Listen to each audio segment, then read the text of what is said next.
Oi, oi, pessoal.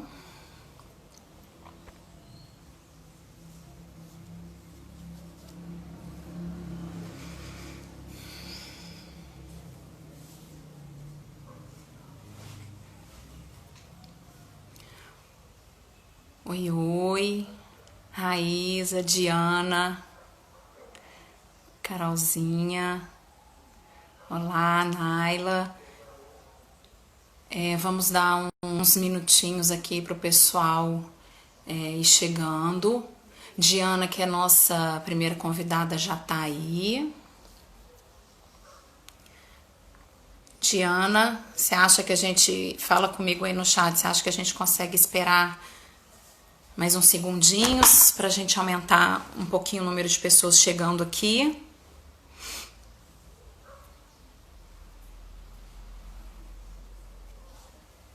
Todo mundo me ouve bem? Ótimo.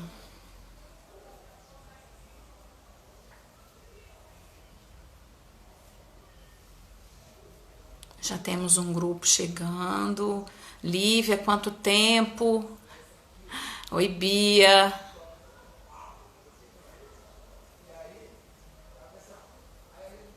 Ótimo, então tá todo mundo me ouvindo bem.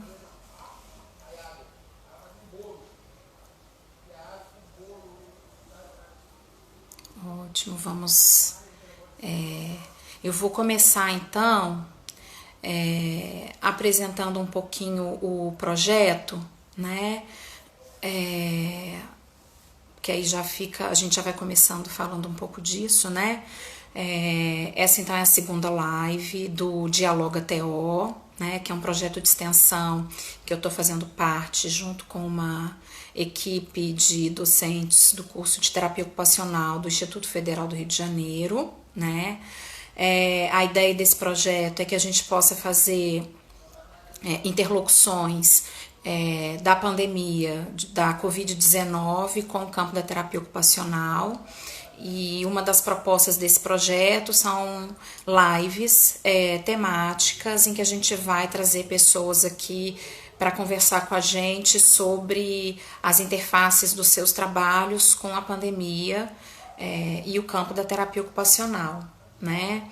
Então, a gente ainda vai ter muita coisa boa por aqui. A gente também tem um espaço de produção teórica no Instagram, a gente tem divulgação de outros trabalhos de colegas. Então, acompanhe as nossas redes, que tem muita coisa bacana para a gente poder trocar e conversar, né, nesse espaço. Eu acho que já vou começando. Me deem um retorno, o que vocês acham. Porque a nossa primeira convidada, que é a Diana, ela tá falando com a gente diretamente do plantão, do hospital onde ela trabalha. Então, ela tem um tempinho um pouco justo para poder tá com a gente aqui. Então, tô achando que vou chamar a Diana já pra gente começar a conversar, pra gente aproveitar ela bastante. Tá, Diana, tô te chamando, hein?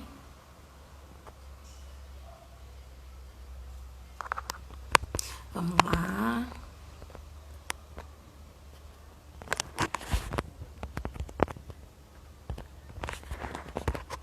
Vamos lá, aguardando ela entrar.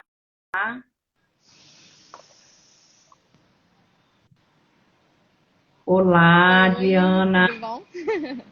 Ui. Tudo bem? E aí, estão me ouvindo direitinho? Tá um pouquinho baixo, eu acho, mas não sei, Peraí. pode ser para mim. Vamos ver o que o pessoal vai falando. Agora eu aumentei aqui o fone. Melhorou? Ah, ficou ótimo. Agora ficou Aí ótimo. eu vou ter que segurar o celular. Não tem. Não, mas tá bom. Eu acho que é isso, né? Eu acho que a temática da nossa live, poder trazer você, acho que a maneira como você está hoje já fala disso, né? Assim, a gente está querendo falar um pouco, né, hoje sobre como essa, né, a pandemia da Covid-19 interfere na saúde dos trabalhadores, interfere nos processos de trabalho, né, dos trabalhadores, dos terapeutas ocupacionais. E aí você está aí conversando com a gente, né, no intervalo do seu plantão, né, se adaptando. Eu acho que é um pouco um reflexo disso, né, assim, dos nossos trabalhadores que estão na ponta e na linha de frente, né, principalmente você que está trabalhando diretamente com a Covid, né. Enfim, eu não vou fazer muitas apresentações, eu acho que vale você se apresentar, falar um pouco né, de você, de como você está fazendo o seu trabalho. Mas eu queria agradecer aqui a nossa colega Márcia Assis, que nos deu a sua indicação para falar, né, sobre terapeuta ocupacional na UTI. Então, assim, esse é o seu trabalho, né, assim, é um campo que a gente ainda precisa de muito TO, né, e ainda atravessada, né, pela pandemia da Covid. Imagino que, né, como que tem coisas a se fazer aí no seu trabalho, né. Então, queria te agradecer também, em nome da equipe do Dialoga, por aceitar o nosso convite, estar aqui nessa live falando, tá bom? Então, vamos lá. Quando estiver faltando 5 minutos, eu te sinalizo. O que você acha? Tá ótimo, porque senão eu vou falando e eu, eu esqueço assim do tempo. Então, olha, para quem não me conhece, fala. Desculpa. Não, tá ótimo, vamos embora. Não, então, olha, para quem não me conhece, eu sou Diana, né? Eu terminei minha faculdade em 2010 e dali eu já fiz uma pós em saúde pública e passei para residência em clínica médica lá pelo Hospital do Fundão. E depois eu já ingressei no mestrado, já fiz uma ponte, fiz o meu mestrado em cardiologia e agora eu estou iniciando o doutorado em cirurgia. Então, assim, sempre dentro de hospital, né? Hospital, para mim, eu comecei a fazer estágio, eu lembro, no final do segundo período, né? Então, assim, estar no hospital, para mim, é muito natural, né? Eu lembro que um dos seus pedidos foi falar um pouco da atuação da TEA um pouco antes de começar a pandemia, né? Dentro da UTI, para saber até o que mudou, né? Na verdade, o que eu penso não mudou tanto a nossa atuação, tá? Ainda mais eu que trabalho em cardiologia, de pacientes com insuficiência cardíaca. Eu lembro muito da pandemia de H1N1 que a gente teve. Então, o tipo de trabalho é muito parecido, né? Sim. Só que, assim, o que mudou? Eu acho, porque, assim, quando teve o H1N1, a gente... foi uma coisa bem menor, apesar de também ter sido um surto e não tinha na época vacina. Mas não tinha essa... Agora, o coronavírus, ele pegou uma coisa mundial, então tem uma tensão, né? A nossa saúde mental, literalmente, eram plantões... Agora já melhorou, mas eu lembro que no início, no primeiro mês, eu saía esgotada. E não era nem um plantão, às vezes, só pesado de quantidade de paciente, apesar de ser muito, mas nem de intercorrência que a gente acaba se acostumando. Mas é uma carga emocional muito grande, porque a tensão da gente entrar, da gente se contaminar, né? Ali tá todo mundo cuidando do outro, mas é todo mundo humano, todo mundo tem seus medos, tem seus sentimentos, então era a equipe inteira apreensiva, né? Será que a gente vai pegar? Será que a gente vai levar para alguém? Né? A maioria das pessoas moram com alguém do grupo de risco, ou independente de morar no grupo, de morar com alguém, mas de levar para filho, avó, né? Todo mundo, assim, é bem complicado. Então eu saía daqui esgotada. E não era fisicamente. E aí a gente vai se acostumando.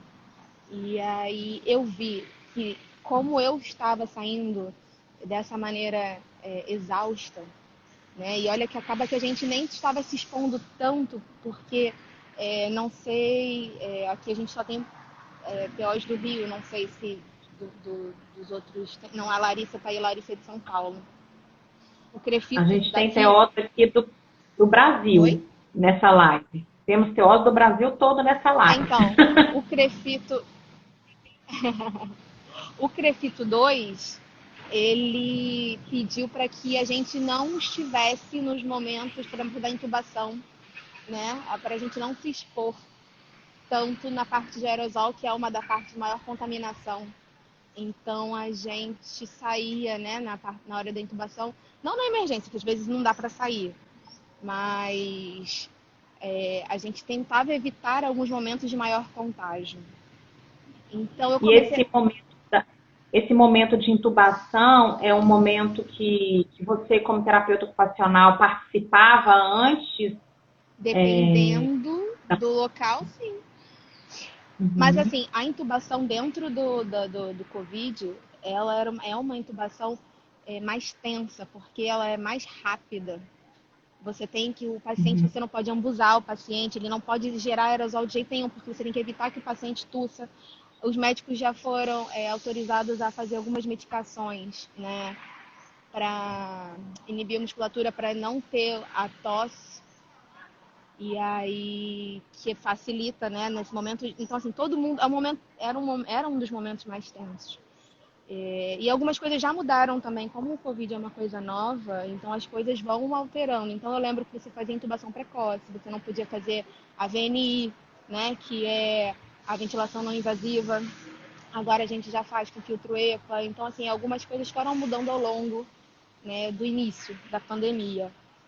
Mas eu percebi que a saúde mental deles também estava todo mundo muito abalado, muito estressado. Então, além de fazer os meus atendimentos com os pacientes, entraram alguns tipos de atendimentos diferentes, porque são pacientes diferentes no sentido que eles ficam em isolamento. Eles não têm a visita dos familiares. Então, a internação, que já é um momento crítico para a cabeça dos pacientes, de uma maneira geral, você estar em isolamento e não poder receber visita de ninguém e às vezes não ter contato é muito complicado, né? A internação já abala emocionalmente qualquer pessoa. Então agora você ficar isolado de todo mundo é pior ainda, né? Então eu tentei fazer essa ponte da família com o paciente, né? Levando as mensagens, às vezes conseguindo fazer videochamadas, porque para melhorar, né? Assim, esse momento da hospitalização. E não deixava de atender a família, porque ao mesmo tempo o paciente que estava isolado, a família também não conseguia estar com o seu ente querido, né? Não tem o horário da visita. É muito complicado você estar com uma pessoa que às vezes está em estado grave, tá? Que os pacientes de Covid muitas vezes evoluem rápido, né? Ficam graves. Então, todo mundo fica preocupado, apesar dos médicos entrarem em contato pelo menos uma vez por dia, é diferente, né? Aquele horário que você vai, que você olha, né? Então, eu comecei também a fazer os atendimentos a esses familiares.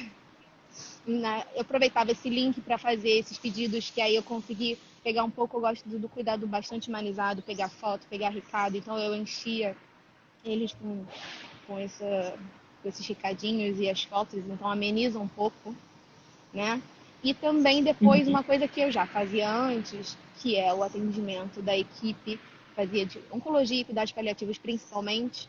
Eu já tinha tido um pedido do chefe da emergência aqui do hospital que eu trabalho, e aí acabou que o Covid veio e eu comecei a atender as equipes de uma maneira geral.